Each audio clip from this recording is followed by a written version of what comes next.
The My Little Pony fandom is filled to the brim with such creativity, which is amazing to see considering it's just a silly show about ponies. From making silly videos, to music compilation store, to writing original songs, I think my favorite thing is the audio dramas, usually based off of an FIC, but today we're looking at what has to be the most breathtakingly beautiful fanfiction audio drama I see in all of the internet. Get your kid's ass out of here. Hello, I'm Discord Jedi Knight, and yes, it is very strong praise, but it is praise well deserved. The Forest Beast is the subject today, created by Sugar Cloud, a My Little Pony YouTuber who does her awesome dramas, and sometimes raw streams. Now, as much as I'm a fan of the audio drama, from the amazingly talented artist to the beautiful singing voices in this work, I am not reviewing any of that. No, I am a story reviewer. Take away the glitz and glam, pull out a magnifying glass, and let's look at the story of the Forest Beast. Shut up, I know my biases, and I will also strip away my love for Fluttercord as well.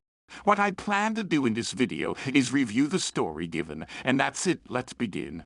No spoiler warnings for this story if you haven't watched it. A link to it is in the description along with Sugar Cloud's channel who you should go and sub to. So the story goes as follows. In a magical kingdom of ponies, once a Queen Pegasus was killed by a mysterious monster. While she died, she did have a daughter, Fluttershy.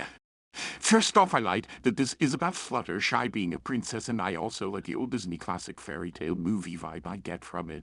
It reminds me of Sleeping Beauty or Snow White. I also find it interesting that Twilight is still an Ollicorn. I kinda wish she was just a unicorn in this. I feel it would have fit better. Anyway, the kingdom needed food and used their magic to drain it from the forest, which caused the beast to go after them. Or did it? The king demanded no one goes into the forest, and we get a time skip, where the princess, now an adult and said to be wed soon, goes in interested in finding out more. Despite both her father's and Beatrice's warning, she finds an old grumpy spirit, who seems more annoyed and somewhat sad than evil. The beast of the forest, not as scary as he looks.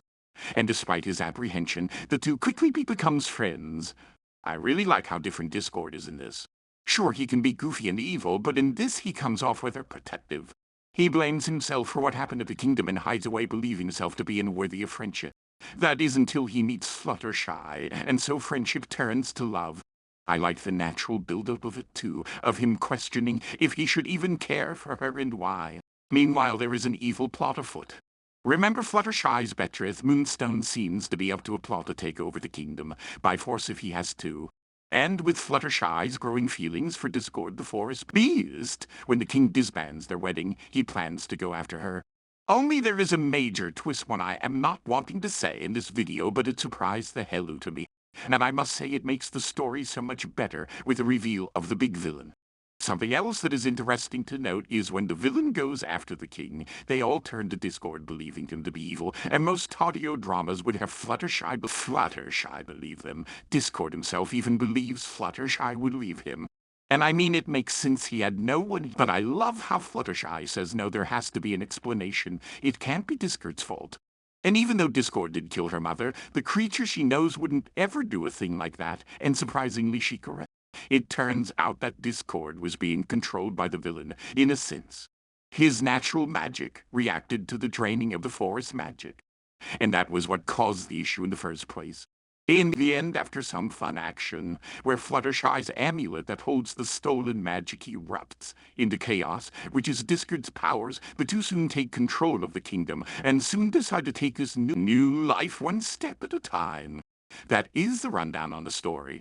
I also really like Twilight's role as someone who has tried to protect Fluttershy from harm, being her most trustworthy servant, almost a motherly figure to her in her mother's absence. Inch, Dash, and AJ all make fun cameos and play a role as Fluttershy's friends, but the main focus is on the Fluttercord build-up.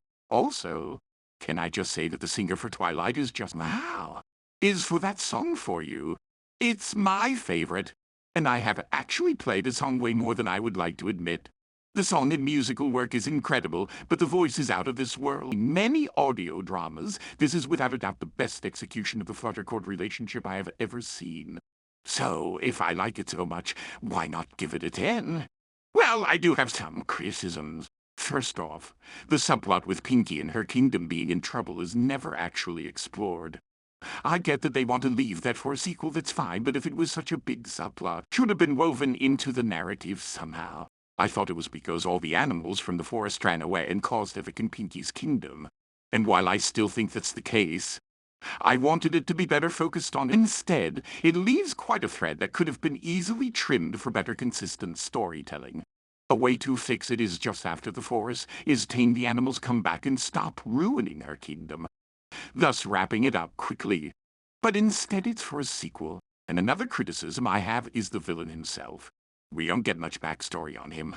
What we do get is just enough to understand the plot of the story, and I would have liked to have explored that in further detail. But then again, it clearly sets up for a continuation and is more of an epic than anything else. And I'm looking forward to seeing more of Sugar Cloud's work in the future. You're right, G4. The Forest Beast was an inspiration for Blood of the Chimera. It was so well done, and while my work is nowhere near that level, I'm thankful for the inspiration and hope you guys like my audio drama too. Thank you all for watching. Let me know your thoughts on the audio drama, The Forest Beast, and please go and give the creator some support too. I'm sure she'd appreciate it. And here is my own audio drama, Episode 1, if you're interested in that. Remember, my friends, friendship in this fandom, for that matter, is magic.